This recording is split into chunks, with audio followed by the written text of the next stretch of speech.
السلام علیکم everyone, I hope you all are doing well.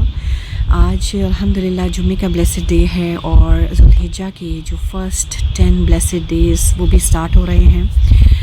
آج مون سائٹنگ ہوگی پرتھ میں، تو اس کے حوالے سے میں نے لاسٹ ایئر ایک ویڈیو بنائی تھی، آپ چاہیں تو میرے یوٹیوب چینل پہ جا کے دیکھ سکتے ہیں۔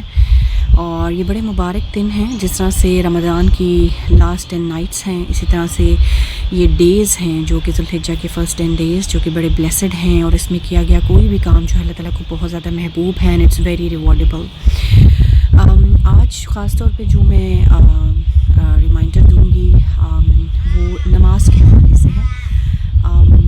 ہم سب نماز پڑھتے ہیں، مسلمس فیملیز میں ہم سب پیدا ہوتے ہیں اور ہم سب کو دیکھتے ہیں نماز پڑھتے ہوئے ہمیشہ سے، لیکن کتنے لوگ ہیں جو کہ اپنی نماز کو اس طرح سے پڑھتے ہیں جیسا کہ پڑھنے کا حق ہے، جیسے رسول اللہ صلی اللہ علیہ وسلم نے نماز پڑھی ہے، جو صحیح نماز کی شرائط ہیں، کتنے لوگوں کو پتہ ہیں؟ ہم سب یہ کوسچنز پوچھیں خود سے، اور بلکہ میں ایک آیت آپ کے ساتھ شیئر کروں گی۔ سورہ زاریات کی 56 سے لے کے 58 تک یہ آیات ہیں، جس میں اللہ تعالیٰ کیا فرما رہے ہیں، ہمیں ہماری زندگی کا مقصد بتایا جا رہا ہے ان آیات میں۔ فرماتے ہیں ان آیات میں، اور میں نے جن اور انسانوں کو نہیں پیدا کیا مگر اس لیے کہ وہ میری عبادت کریں، نہ میں ان سے کوئی رزق چاہتا ہوں اور نہ یہ چاہتا ہوں کہ وہ مجھے کھلائیں، بے شک اللہ ہی بے حد رزق دینے والا، طاقت والا اور نہایت مضبوط ہے۔ اب یہاں پہ دیکھیں، یہاں دو چیزوں کا خاص طور پہ ذکر ہوا ہے کہ ایک تو عبادت اور ایک رزق کمانا۔ آلدو دونوں ہی بہت امپورٹنٹ چیزیں ہیں، لیکن عبادت سب سے زیادہ امپورٹنٹ ہے، کیونکہ قیامت والے دن جو پہلا سوال ہوگا نا، وہ ہمارے سے عبادت کے بارے میں ہوگا، یعنی نماز کے بارے میں پہلا سوال کیا جائے گا۔ اب ہم یہ دیکھیں کہ کیا ہم اپنی عبادات کو اتنی امپورٹنس دیتے ہیں، یا کہیں ایسا تو نہیں ہے کہ ہم صرف رزق کمانے میں لگے ہوئے ہیں؟ کیونکہ آپ یہ دیکھیں کہ پہلا کوسچن تو نماز کے بارے میں ہے، اور وہاں پہ یہ نہیں پوچھا جائے گا کہ کتنی پراپرٹی چھوڑ کے آئے ہو، کتنا بینک بیلنس چھوڑ کر آئے ہو، کتنے گھر بنا کر آئے ہو، کتنے اچھے عہدے پہ تم کام کرتے تھے، بلکہ قیامت والے دن یہ پوچھا جائے گا کہ نماز کیسی ہے، ہماری عبادات کے بارے میں پہلا سوال ہوگا۔ تو ہمیں اس پہ سوچنا ہے کہ ہم واقعی جتنی محنت دنیا کی بھاگ دوڑ میں کر رہے ہیں، اپنی رزق کمانے میں لگے ہوئے، کیا اتنی محنت ہم اپنی عبادات کو بہتر کرنے میں بھی کر رہے ہیں؟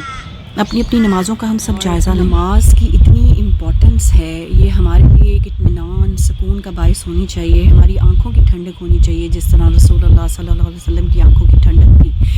اور نماز ہمارے گناہوں کو ختم کرنے کا ذریعہ بھی بنتی ہے۔ ہمیں حدیث سنی ہوئی ہے نا اس کے بارے میں، کہ جب ایک مرتبہ رسول اللہ صلی اللہ علیہ وسلم ونٹرز کا ٹائم تھا اور آپ گھر سے باہر نکلے اور آپ نے درخت کے پتے گرتے ہوئے دیکھے، تو آپ نے کیا فرمایا تھا؟ جسٹ پیرافریزنگ، کہ آپ نے درخت کے پتوں کو گرتے ہوئے دیکھا تو آپ نے فرمایا کہ جب کوئی مسلمان بندہ نماز پڑھتا ہے اور اس سے اس کا جو مقصد ہوتا ہے وہ اللہ کا چہرہ پانا ہوتا ہے، تو وہ نماز اس کے لیے گناہوں کے مٹانے کا ذریعہ بنتی ہے، یعنی کہ اس کی نماز کے ذریعے وہ گناہ ایسے ہی گر جاتے ہیں جس طرح سے یہ درخت کے پتے گر رہے ہیں۔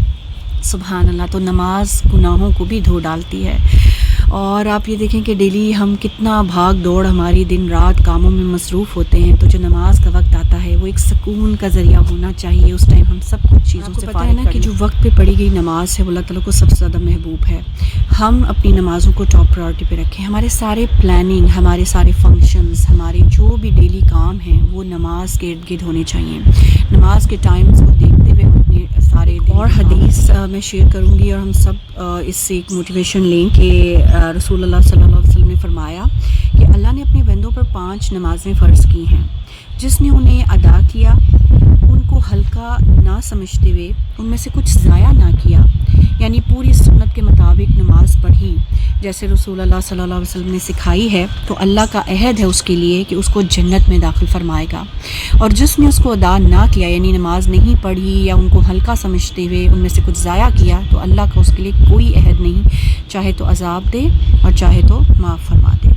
تو گارنٹی نہیں ہے کہ اس کی نجات ہوگی، اللہ کے فیصلے پہ ڈیپینڈ کرتا ہے۔ تو ہمیں اپنی نمازوں کو دیکھنا ہے کہ ان کو ہلکا نہ سمجھیں، ان کو وقت پہ ادا کریں، اور پروفٹ صلی اللہ علیہ وسلم نے جیسے نماز سکھائی ہے اس طرح سے پڑھیں، اور اس کو اپنی آنکھوں کی ٹھنڈک بنا لیں، کیونکہ نماز ہماری زندگیوں کو بدل دیتی ہے, ہمیں برائیوں سے روکتی ہے, ہمارا اللہ کے ساتھ ایک کنیکشن اسٹرانگ کرتی ہے. میں نے پہلے بھی اس پہ بات کی تھی کہ نماز ہماری جو ہے نا ایک ٹاپ پریورٹی ہونی چاہیے, اور اس کو امپورٹنس سمجھنا ہے.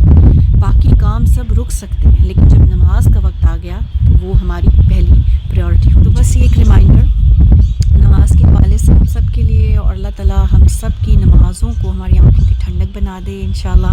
اور اپنا بہت خیال رکھیں. That was all for today. انشاءاللہ I will see you next time. Till then, take care of yourself. السلام علیکم.